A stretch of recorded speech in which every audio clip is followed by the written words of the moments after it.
I still remember the exact words my mother said that evening. "Don't worry about me, sweetheart. I'm fine." Her voice sounded calm, but there was a thin pause between the words, a breath that felt heavier than it should. I sat at my small kitchen table 2 cities away, rain tapping the window like it wanted to be let in. I almost didn't pick up her call.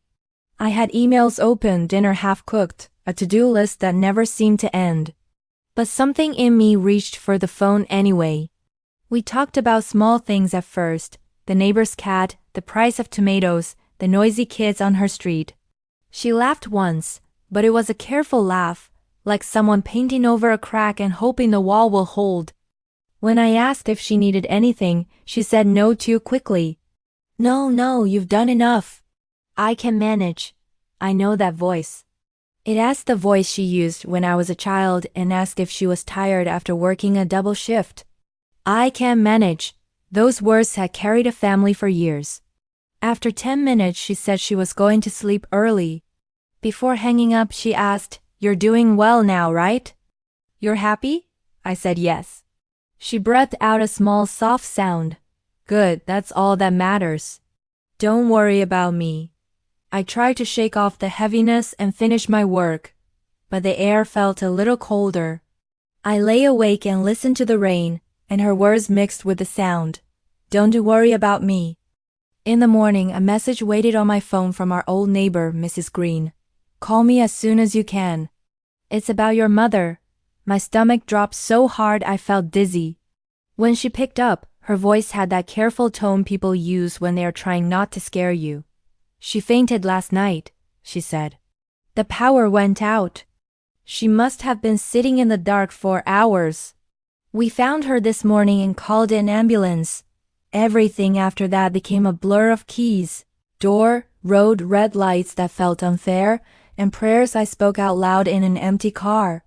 By the time I reached the hospital, the morning had turned to a bright, indifferent noon. The hallway buzzed with fluorescent light and a soft squeak of nurses' shoes.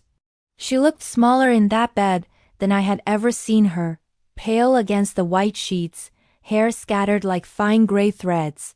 But when she opened her eyes and saw me, she smiled like she always did, as if my presence put the sky back in place. "You didn't have to rush," she whispered. "I'm all right. Just a dizzy spell." The doctor came in and spoke gently. He asked about her medication. She hesitated. He looked at me. "She hasn't been taking her blood pressure meds for some time," he said. "Likely weeks, maybe months." I turned to her. "Why?" She looked away. "They're expensive." The words hit me harder than the rose's sharpest turn. I had been sending her money every month. Groceries, bills, emergencies, we had a system. I stepped outside the room to breathe and opened my banking app with shaking hands. The transfers were there, regular and on time. But when I looked closer, something was wrong.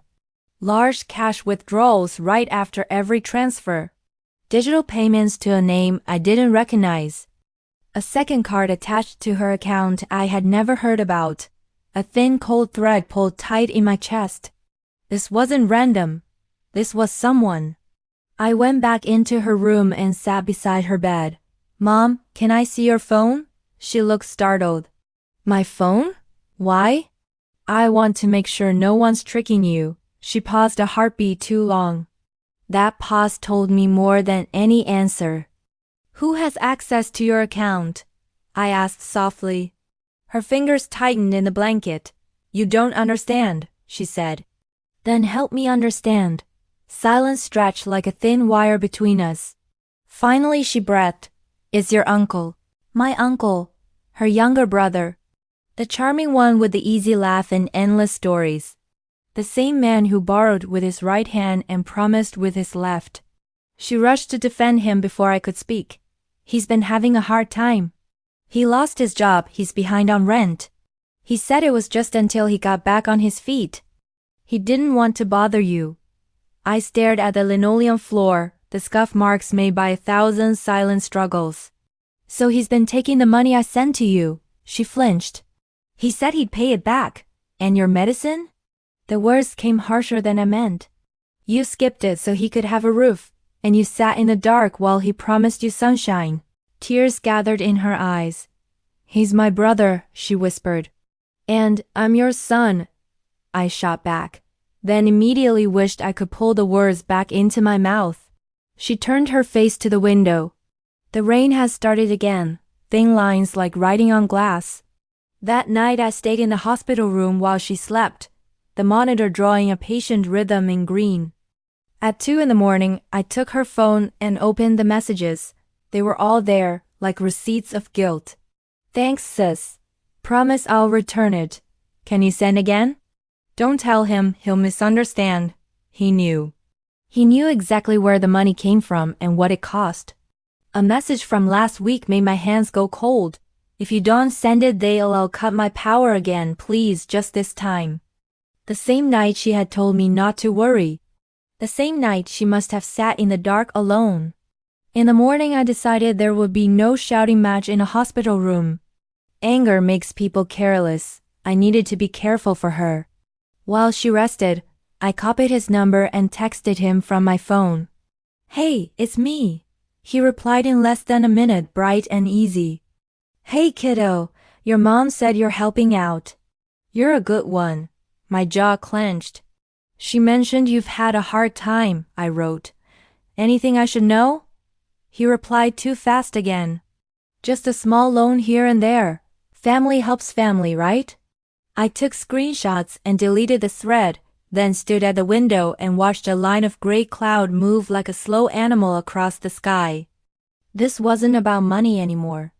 This was about dignity, hers first and then mine. When she was discharged, I drove her home and filled her kitchen with light and groceries and the smell of warm rice. While she rested, I called the bank. I gave them facts and nothing else. They froze the secondary card. They changed the passwords. They flagged the third-party account attached to her name. They asked if I wanted to file a fraud alert. I said yes and felt a small pocket of air open in my chest. A leak had been sealed. Then I made a different list. Not numbers or dates, but names. My aunt, the one who remembered everything and forgot nothing. My cousin Amina, the one who believed fairness wasn't just an idea but a daily practice. And Emily, my daughter, who saw more than anyone understood and asked the questions grown-ups were afraid to ask. I called my aunt and told her I wanted help sorting some papers. When she came, I poured tea and placed an old photo album on the table. We turned pages of childhood and weddings and borrowed cars. I told her the truth in a slow, steady line. She didn't gasp. She nodded, the way a person nods when the last piece of a puzzle slides into place. We'll fix this, she said. I asked a friend who worked at an online payment platform to flag a suspicious account that matched my uncle's details. There were delays put on outgoing transfers. A quiet sigh moved through me. Systems were slow, but they were moving. Still, I knew this wasn't about trapping him in a corner. It was about holding up a mirror. I wanted him to see himself the way the truth saw him. I wanted my mother to know the house she had built was not a place where her kindness could be mined like a resource. A week later, I invited the family for tea. I told them we would discuss some household paperwork before the festival. He came with his same loose smile and set his phone on the table like an ornament. My mother sat opposite him, hands folded, eyes soft but tired. I had a plain manila folder. I didn't slam it down or wave it in anyone's face. I set it where my mother could reach it. Then I told our story aloud like I was reading it from a calm book. Dates, transfers, amounts. Screenshots printed in black and white. Messages with timestamps and that little bubble where he had typed and never thought about consequences. He tried a joke first, then the joke dried up. He said it was a misunderstanding. The paper did not agree. He said times were hard. The paper said times had been hard for her too. He said he would pay it back. I said, this is not about paying back.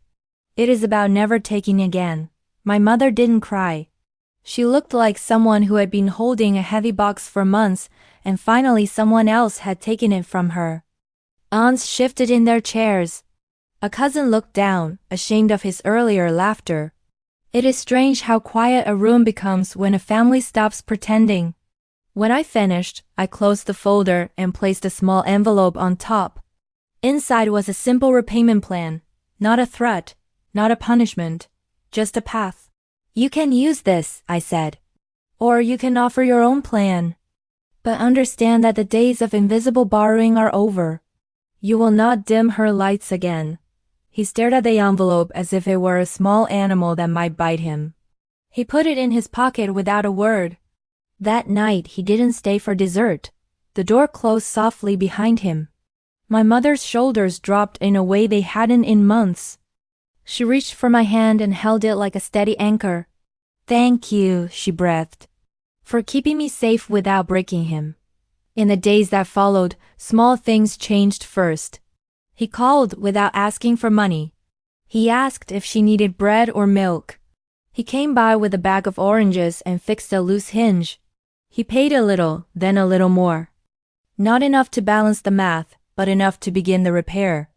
I kept the ledger in a drawer, not as a weapon. As a record of a line we would not cross again. I met him alone at a quiet cafe, where the walls remembered our laughter from another lifetime. I brought the folder, not to point, but to place between us like a map. I'm not interested in apologies that evaporate, I said. I'm interested in you understanding what you did, and choosing not to be that man again. He looked at his hands. For once he didn't try to charm the air. I was wrong, he said. I'm sorry. The words were small, but they were clean. The cleanest words I had ever heard from him. Revenge in movies is loud and fast. Mine was quiet and careful. I didn't want him destroyed. I wanted my mother whole. I wanted my daughter to learn that love without boundaries is not love. It's surrender. Emily watched all of it, how we froze cars, how we told the truth, how we stayed kind and stayed firm at the same time. One evening she slipped a drawing into my hand. A small house, 2 figures, a glowing yellow square for a window. Under it she wrote, "Lights on." I pressed the paper to my chest and breathed. Weeks turned to months. The house found its rhythm again. My mother laughed with her whole face some afternoons and scolded the TV news like old times. She took her medicine. She ate warm bowls of soup and let me refill her pill organizer without pretending she didn't need it. My uncle learned the slow labor of repair. He lifted groceries. He showed up without being asked. He made payments, sometimes late, sometimes small, but accompanied by a quiet, steady humility. The space between him and me softened from flint to cloth. One Sunday I arrived with fresh bread and found them on the porch. He was fixing a wobbly stool, sanding it until the rough edges gave up their stubbornness. My mother brought out tea. He looked up and said, "Hey, no speech. No excuses. Just the slow work of a man putting one slat after another back where it belonged." I sat with them and listened to the small sounds, the sandpaper, the teaspoon, the winter birds, and I realized the storm inside me had turned to rain, then to mist, then to air. There were nights I still felt anger rise, old and sharp. I would stand by the window and let it pass through like wine through a screen. Peace does not arrive as a parade. It gathers in corners and grows by ordinary acts. He kept coming. He kept helping. He kept paying. My mother kept forgiving without forgetting. I kept watching not as a guard with a weapon, but as a witness who would not look away again. Nearly a year after the night of the blackout, my phone buzzed with her number. The rain had returned, soft and familiar. "Guess who dropped by with groceries?" she said, voice bright. "He even fixed the kitchen light." I leaned my head against the window and closed my eyes. "I'm glad," I said. "And how are you?" She laughed. "I am fine, truly." We were quiet a moment. "You taught him," I said, "not with lectures." "With grace," she answered in a soft smile I could hear. "And you taught him with courage." Sometimes I sit alone in my kitchen with a cup of coffee and think about that first call. If I had ignored it, if I had believed her when she said, "Don't worry," would we be here? Maybe not. Life doesn't always teach by thunder. Sometimes it teaches by the lamp that goes out and the hand that reaches for the switch. I used to think I saved my mother. I see now that she saved me from the kind of anger that rots from the illusion that love must be loud to be strong. She showed me that protecting someone doesn't mean destroying someone else. It means building walls in the right places and doors in the others. Revenge gave me clarity. I saw who he was, who she was, and who I wanted to be, but forgiveness gave me peace. Not the kind that forgets, the kind that remembers without the ache. The kind that sets a boundary and then sets down the burden. Now, when I think of her words, "Don't worry about me," I hear what she really meant. She meant she trusted that love would find its way home, even if it had to walk through a dark hallway first. I look at our small family, my mother with her steady laugh, my uncle with his careful hands, my daughter with her bright drawings, and I understand something simple. Sometimes, the loudest victory is a quiet house with the lights on. I keep the ledger still, tucked away in a drawer, not as evidence for a future fight, but as a reminder of a promise. We will not go back to the dark. We will pay attention. We will say no when no protects what is good. We will say yes when yes builds what is better. On some evenings, when the sun lays gold across the floorboards, I brew tea and call my mother just to hear her say she's fine, and this time I believe her. I walk past the porch where the stool now stands straight and strong. I run my hand over its smooth top and feel the grain that used to be rough. Then I go inside, switch on the kitchen light, and let the soft glow remind me of everything we saved and everything we learned, that love with boundaries is still love, that truth without cruelty is still truth, and that peace, when it finally comes, is the sweetest kind of revenge.